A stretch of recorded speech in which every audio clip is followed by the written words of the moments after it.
여러분 안녕하십니까? 사주 장명가 장세진입니다. 십성 중에 편제는 돈을 의미하는 것이 틀린 것은 아니지만 무조건 그렇다고 할 수는 없지요. 편제를 올바르게 사용한다면 더할 나위 없이 좋겠지만 그렇지 않다면 오히려 좋지 않은 영향을 받게 되는데요. 편제야말로 이러한 영향을 가장 크게 받는 십성이라고 볼 수 있습니다. 사주에 편제를 가졌지만 돈을 못 번다든지 투자에 실패하는 경우가 있지요. 편제는 정제와 함께 재성으로 불리지만 그 의미에는 큰 차이가 있는데요.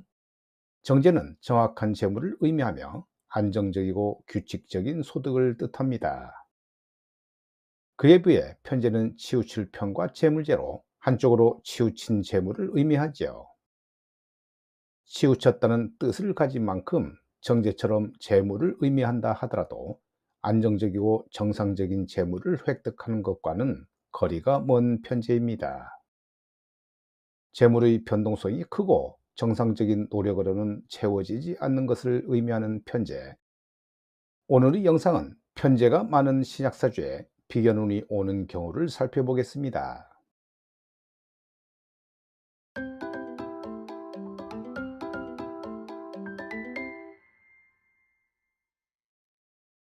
비견이 일간과 쌍둥이이면서 합법적인 상속자라면 편제는 임자 없는 꽁돈으로 비유할 수 있지요.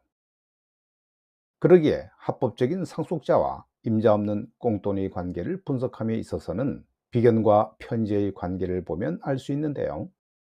예컨대 이 둘의 상호관계를 살피는 거울과 창이 바로 비견과 편제인 것입니다. 정제가 합법적인 돈과 아내라면 편제는 임자 없는 꽁돈과 애인에 해당하지요. 그런데 비견과 편제가 동시에 등장하면 어떤 현상이 일어날까요? 편제는 글자 그대로 허공에 뜬 공짜의 돈이고 여인이므로 많은 사람들이 시선을 끌기에 충분하며 군침을 돌게 하지요. 하지만 남이 가져다주는 꽁돈은 나가는 것도 잘 나가기 마련인데요. 천간에 비견이 나타날 때는 외부적인 환경이나 대인관계에서 비견의 특성이 강하게 드러나는 시기임을 의미하고, 지지에 비견이 나타날 때는 비견의 특성이 내면적이거나 감정적인 측면에서 더욱더 강조됩니다. 지지에서의 비견은 내면 깊숙한 곳에서 작용하며 주로 개인의 감정이나 내적인 성향, 그리고 가족 관계에서 나타나는 상황으로 드러납니다. 편제는 합법적인 내 돈이 아닌 남의 돈이기에 한때 잠시 만져보고 써볼 뿐 누구도 독점적으로 점유할 수 없는 돈이지요. 철새가 한때 우르르 몰려들었다가 때가 되면 한꺼번에 우르르 날아가듯이 편제는 날아다니는 새떼처럼 늘 이동하므로 왔다가 반드시 나가는 것이 철칙인데요. 그래서 편제는 정제처럼 자기 소유를 만들거나 저축할 수 없는 운기입니다. 그렇기 때문에 편제 운에서는 욕심 부리지 말고 부지런히 지출하는 것이 옳은 운이지요. 널리 인심을 베풀고 자선을 행하며 여행을 하면서 인생을 즐기는 것도 재치 있고 현명한 편제의 처세술이며 처리 방식이라고 할 수 있는데요.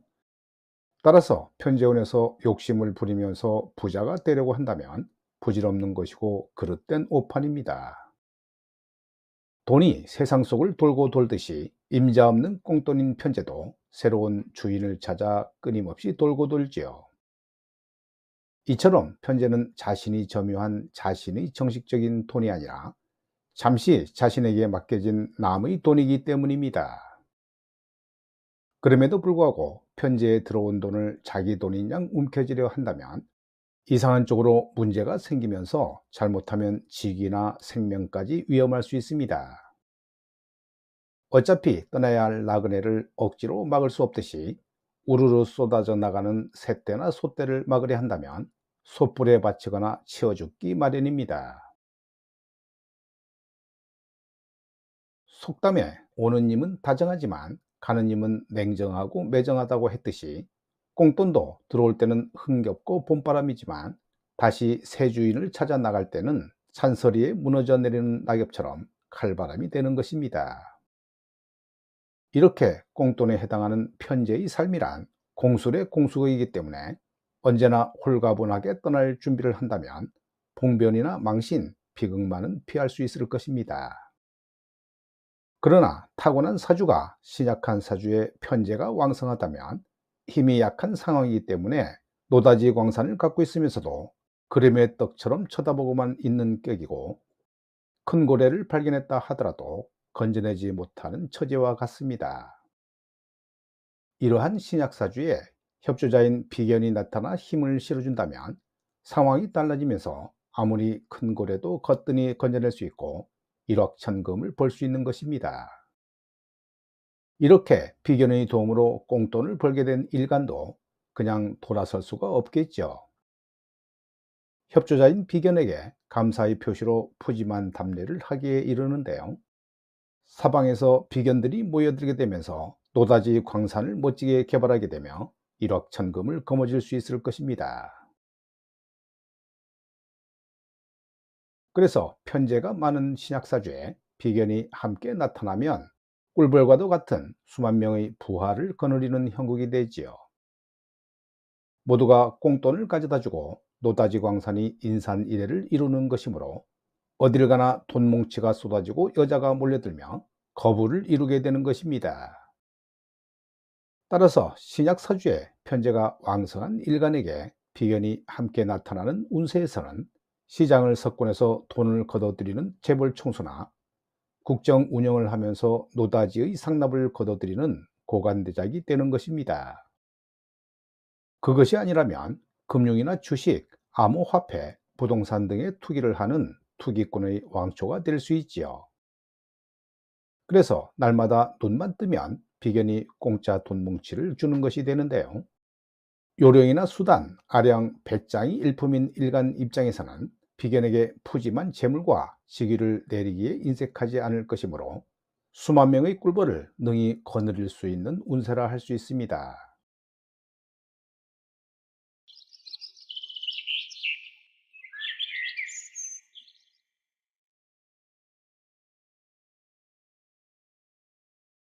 이 명조는 미월에 태어난 갑술일주 여명으로 정제격 사주이지요.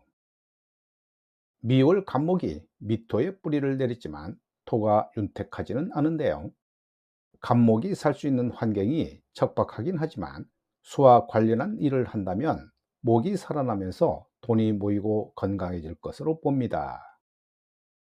그리고 재가 강한 사주이기 때문에 선천적으로 돈과 관련된 직업도 가질 수 있는데요. 재를 따라가는 일을 하게 된다면 만족감도 없고 건강도 잃을 수 있습니다. 이 사주는 토에 수가 붙으면 돈이 되고 목이 살아나서 건강해지는 팔자이지요. 이 명주는 예전에 공무원을 하면서 재정과 관련된 일을 했다고 하는데요. 현재는 식당업을 하고 있는데 다들 식당 일을 하면 힘들다고 걱정들 하지만 정작 본인은 건강도 좋아졌고 돈도 많이 벌었다고 합니다.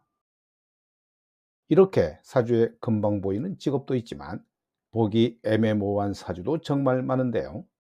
위에서 언급했듯이 명주가 어떤 글자를 사용할 때 안전한 길을 가는지, 혹시 없는 글자나 놀고 있는 글자를 잘못 사용함으로 해서 불미한 삶을 사는지를 살펴야 할 것입니다. 오늘 영상은 여기까지입니다. 여러분 대단히 감사합니다.